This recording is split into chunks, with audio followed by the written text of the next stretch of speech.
why is it that nowadays everyone seems so jaded, so selfish?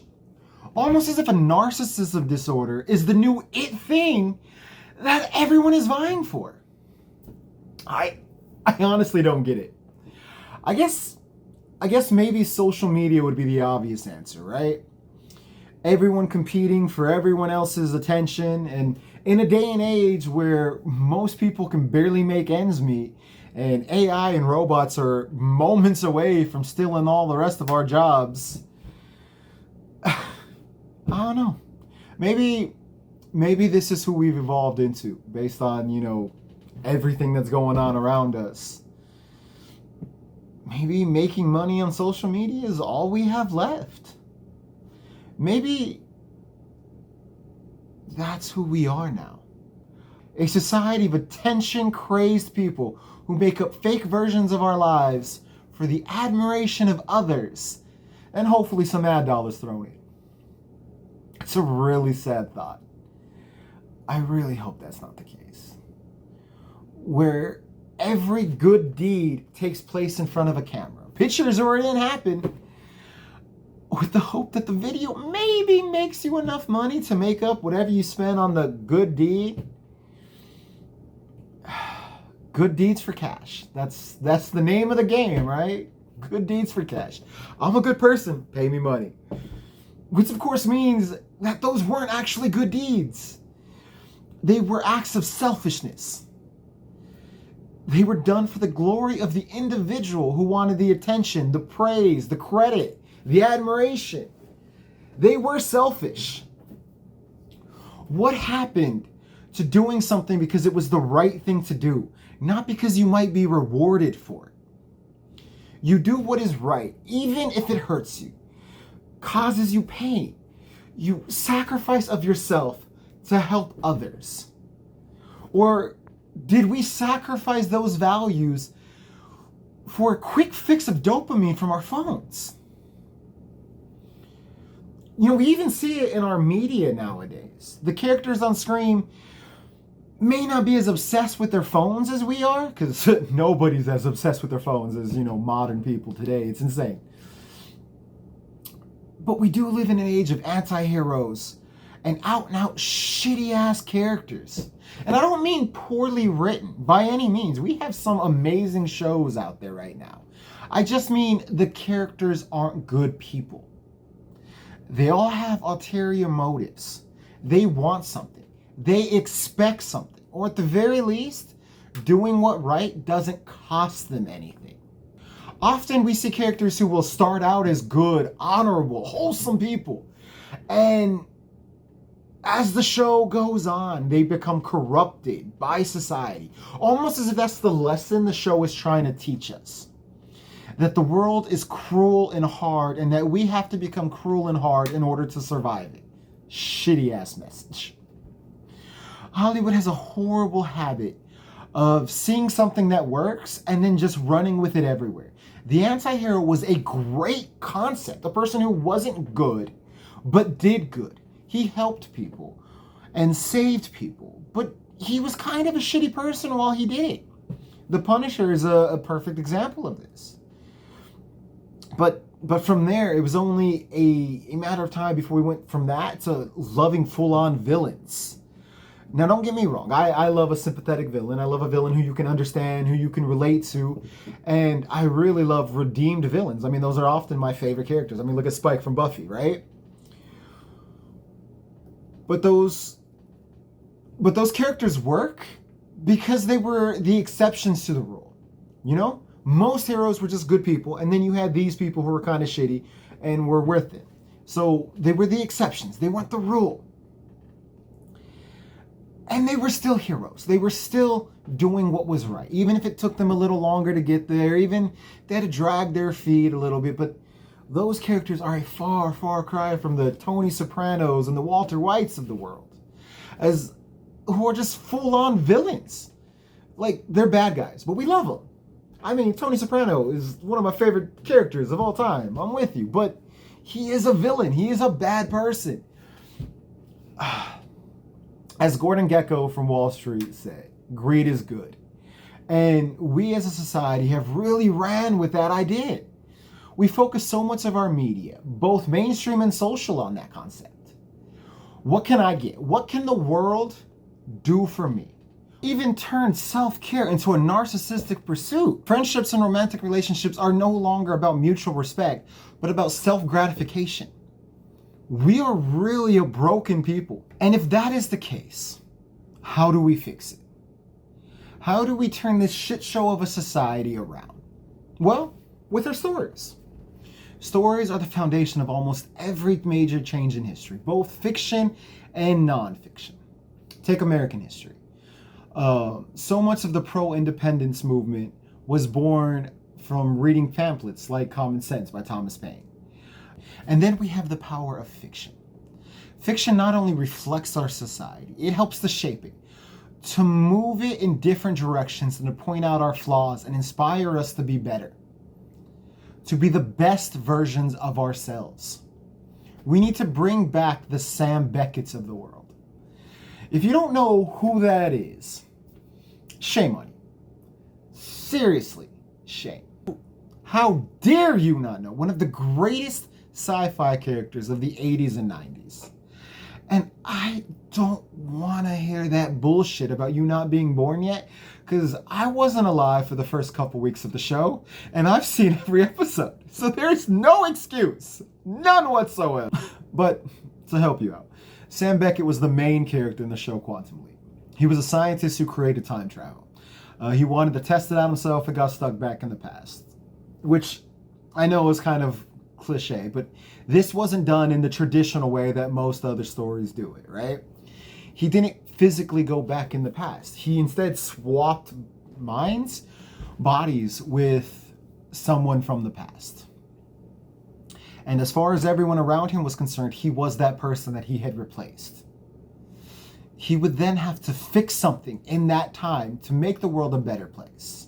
One person, one event at a time. Once it was fixed, he would leap into another body and the process would start all over. His best friend Al, an admiral from his time, would show up as a hologram with an AI device that Sam made called Ziggy, and he'd help him figure out what he needs to do to fix things and move forward. Now, this part right here is where Sam becomes an interesting character and why we need more people like that, both obviously in the real world, but also in our stories. Because a lot of times Ziggy would come up with a solution to fix things that would let Sam move forward, but Sam would reject that because he would see like, yes, that's probably what I need to do to move forward and to fix my predicament. But there are other things that I could also do here that could help people. And I'm going to do that stuff before I do this so that I can do more good. He would risk his own advancement moving home to help other people, even if that wasn't his intended goal or target. He was good for the sake of being good, because it was the right thing to do, not because he was rewarded for it or he got credit for it or any of those things. He did it because it was the thing that he was supposed to do, because it was the good thing, the right thing to do. And he didn't just do this once or twice. This was pretty much the center of his character. This is who he was. Now, spoiler alert for this show. If you're ever going to go back and watch it, you should. It's a great show. But a lot of the time on the show, he believed that God or some other higher power was what was directing his momentum through the universe, as it were. Putting him in the right place at the right time to do the right thing to help people. And he was always hoping, praying, wishing that his next leap would be the leap home, that he would eventually get home to his life. He had messed up memories, so he didn't remember everything that, he didn't remember all of his life. He would remember bits and pieces of it. But he obviously wanted to go back home. He didn't want to spend the rest of his life doing this. But then we get to the last episode. And in the last episode, he ends up in a bar with a character who isn't really explained, but is heavily hinted at to be an angel. And everyone in the bar are versions of people that he has helped. Not just directly, but their families, their friends, their descendants.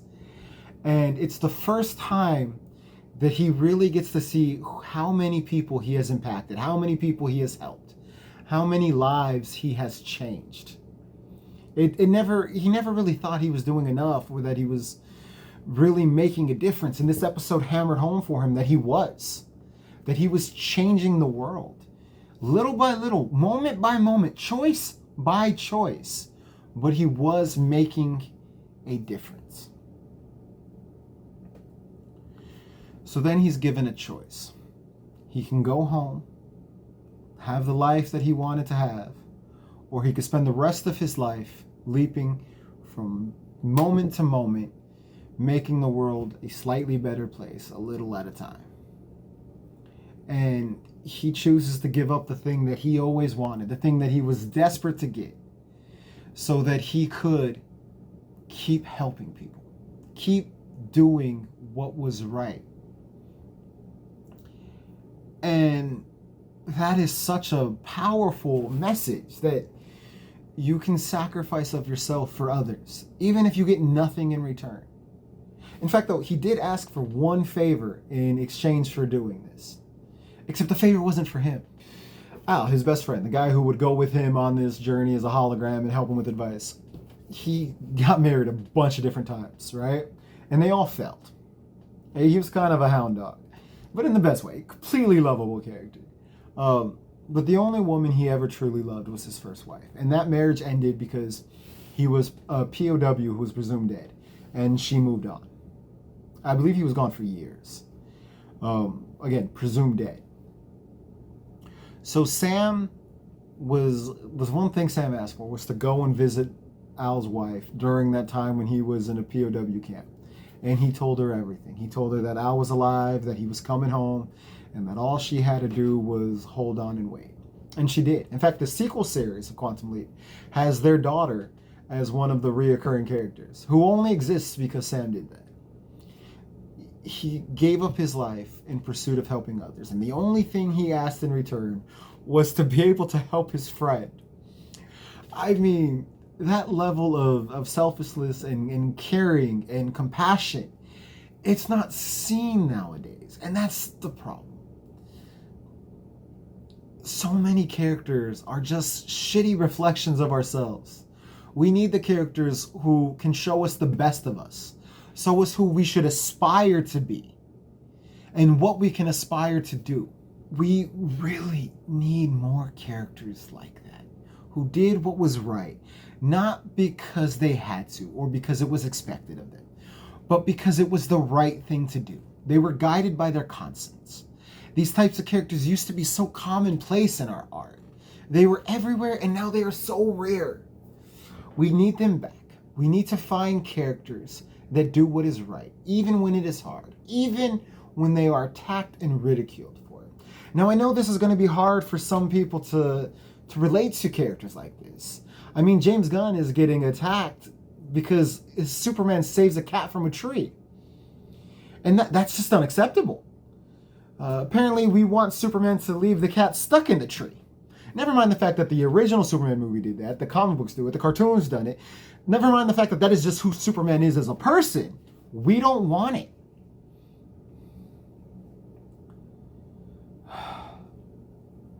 So, of course, it's going to be hard to get traction with these types of characters again. But we have to try. We need to start showing people that it is okay to care. That there is a power in helping people. That not everything has to be about you or what you want. That other people have value, have worth, and sometimes their needs and wants can take precedence over your own. Now, I know that's a scary thought. I know.